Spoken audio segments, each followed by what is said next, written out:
અમારી કન્યા કેળવણી મહોત્સવ પ્રસંગે અમારી શાળામાં પધારેલ મહાનુભાવો, ગામના વડીલો, શિક્ષકો અને મારા વાલા વિદ્યાર્થીઓ, હું આજે બેટી બચાવો બેટી પઢાઓ વિશે જે પણ કહું આપ સૌ શાંતિથી સાંભળજો.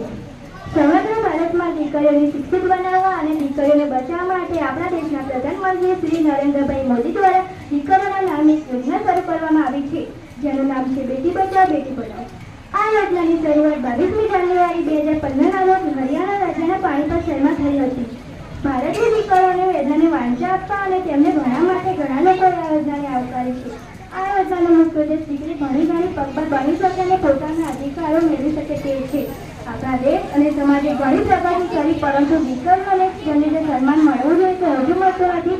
માટે દીકરીઓ બનશે તો જ દેશ અને સમાજ વધુ પ્રગતિ કરી શકશે. અસ્તુ જય હિન્દ જય ભારત. મહેમાનો, ગામના વડીલો, શિક્ષકો તથા મારા વહાલા વિદ્યાર્થીઓ, આજે હું સ્વચ્છતા વિશે જે પણ કહું આવો સૌ શાંતિથી સાંભળજો.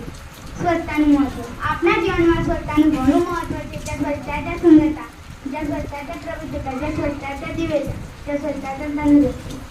આ સૂત્રો આપણે જેલમાં ભણી લેવા જોઈએ. ગાંધીજી આગળ વધીને સ્વચ્છતા ત્યાં પ્રભુતા એવું સૂત્ર આપ્યું.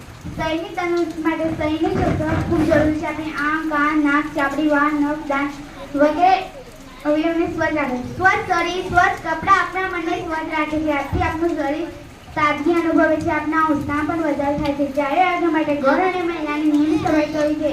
આપણે આપણા ઘરના બારી, બારણા, છત, દિવાલો વગેરે નિયમિત સફાઈ કરવી છે.